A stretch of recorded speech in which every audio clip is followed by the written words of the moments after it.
Hello and welcome to a Sunny Book Nook. My name is Sunny and today I'm going to be sharing with you the books I read this year that disappointed me the most. So they're not like the worst books of the year, they were just disappointing. Like, I'm not upset with you, I'm just disappointed. That type of vibe. Although some of them did kind of piss me off. And I have my phone here with the list of them on my notes app, so I'll be glancing over to make sure I'm getting to all of them. So that's what we're doing today. And if you haven't already, you should subscribe to my channel. Let's put that up top. Oh, you can't see this because I'm far away from you. I'm sitting in my wide angle. But my necklace says, "No point in living unless I'm a Swiftie!" exclamation point. And my friend Eliza got it for me for Christmas. Here's to good friends. Anyways, the first book I want to talk about that disappointed me this year was A History of Wild Places by Shea Earnshaw. I sort of go into this more extensively in an essay I wrote for me and my podcast co-host's Substack, which is always linked in the description. I wrote an essay this past summer that sort of talked about cults in fiction, and this was the example I used for like a bad depiction of cults in fiction. I spoil the book though, so there's that. So let me just get into the non-spoilery why I hated this book. The premise was somewhat interesting, right? Because it's following this detective who is able to know the history of whatever object that he touches, right? So if he touches this, he will be like, oh, someone drank tea from this mug or whatever, that type of thing, okay? And he is being sent to go look for this missing children's writer, and this children's writer wrote weird, sort of creepy, unsettling children's novels that kind of got banned, and he's trying to use that almost as clues to try to find her. It's something like that. But then it turns into a cult story of this group of people who lives in the middle of nowhere in the woods, and they believe that the rest of the world has an illness or an infection, and it was very convoluted in a way that wasn't interesting and was very stupid. It wasn't smart in its I think I enjoy a convoluted plot if it has a purpose and a meaning, but I don't think this book really does. I think it's very vapid, and it's kind of like a bad dystopian action movie in some ways, and it doesn't really use the genre of magical realism or even horror in a meaningful or interesting way, I feel. I just did not enjoy it. It disappointed me. I didn't like it, and I did roast it in written form, so there's that.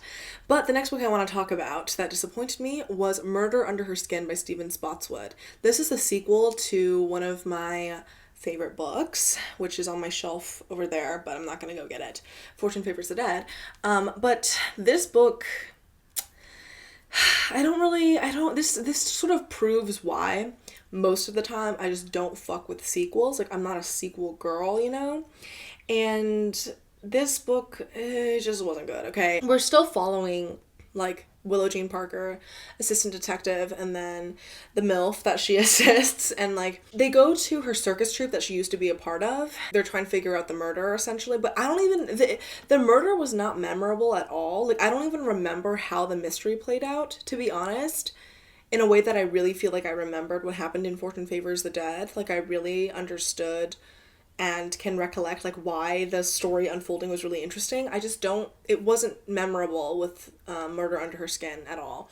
And also the relationship in this one, the love interest that we get thrown is, it's this man in Willow Jean Parker, and I'm just I don't want to read about that. I don't like that. I don't want that in this mystery. Because in the first one we had a lesbian romance and romance plot line that actually furthered the narrative in an interesting way, and I don't know, I just feel this book didn't really do that. So I was disappointed. I do think that the character development of some of the main characters and their relationship dynamics was done was sort of furthered pretty well in this book, which is why I think I gave it 3 stars or 2.5 stars and not a really low star rating, I guess. Because I still enjoy the writing style and the humor and the charm of this historical era and the cozy mystery feeling, but it just was disappointing, The next book I want to talk about is Gear Breakers by Zoe Hana Mikuta. This book is a young adult dystopian sci-fi book, and it just was not good.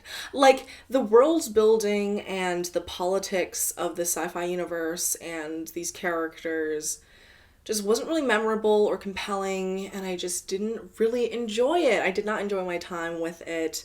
I think that the way that it tried to convey like rebellion and indoctrination and the schools of this empire, I was just like, I'm just not really that convinced. I don't really care about these characters. I don't really know why I should care. So, yeah, I don't know. It just also wasn't that memorable. Like, I don't even remember what the fuck happened in this book. I just know that I didn't really like it. I was just like, this is like mid.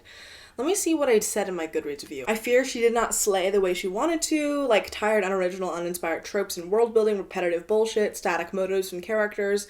I'm very disappointed. Wanted more from a YA sapphic sci-fi fantasy, but oh well. So yeah, I don't even remember how it was sapphic, to be honest, and like at this point I don't even care because I didn't like the book. I don't know. I feel like I'm the type of person who is not really good at describing necessarily what I don't enjoy about stories, as much as I am good at describing books that I do enjoy. I feel like I can talk for ages about books that I love, but I find it difficult to talk about books that I didn't enjoy. I think it's sort of the opposite for a lot of people, but yeah, I just didn't really like that. And the next book I want to talk about is Ghost Lover by Lisa Taddeo. Lisa Taddeo wrote Animal, which I was talking with one of my friend's moms actually about that book, and she and I have like pretty similar tastes when it comes to, you know, contemporary fiction about women being sort of like unwell. And this one just did not, like, Animal, she couldn't even really get through because she was like, it was too off-putting. And for me, I got through it and I thought it was fine. Like, I gave it like 3 stars, I think. So I was like, okay, I'll pick up another Taddeo. And this short story collection, I just found it really gross and off-putting in a way that I didn't find compelling. Like, the characters were just like racist for no like reason. I don't know. Like, in a way that wasn't amusing, the way that like Otessa Moshfegh's characters are racist in like an amusing way, if that makes sense. Lisa Taddeo's, these short stories were all just like not compelling, not interesting. They didn't really hook me. They didn't grab me. I wasn't invested in them. I don't know. I wasn't a big fan. Okay. So I don't think I'll be picking up any of other Lisa Taddeo books or writing. Even maybe a third time's a charm situation, a la Books and Lala, but a la Books and Lala, haha. Anyway, but no, I didn't really like this. It wasn't memorable. No. The next book I want to talk about that disappointed me was Reluctant Immortals. I wrapped it up in like my November wrap up, I think. So I read it more recently, and this one, oh god, it just was so boring, like, which is weird because it's like a vampire story that sort of revives canonical characters like Jane Eyre and like the woman in the attic and Dracula's bride, and we're actually in the perspective of Dracula's bride, like as the main character, and she has sort of confined the ashes of Dracula in these vases that she is just carrying around, and she has like this vibe of death all around her and decay, in which anywhere she goes, like decay comes around her. Interesting, like, situation, right?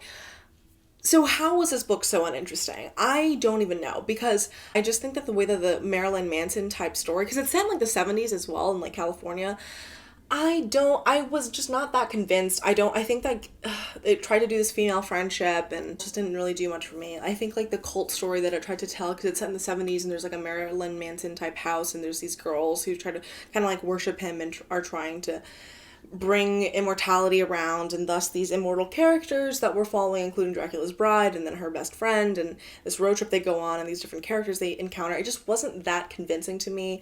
I didn't find it that disturbing or compelling. I think the pacing was off.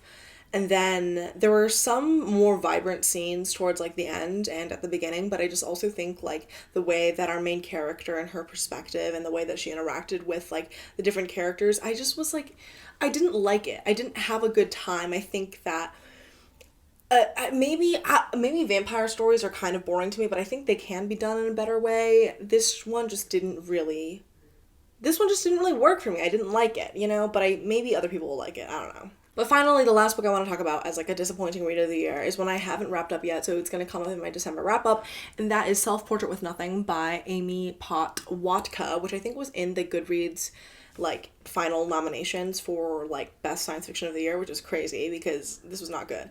I did not like it. We're following this woman who is an archaeology professor, and she's married to this guy who is like a literature professor type guy, historian.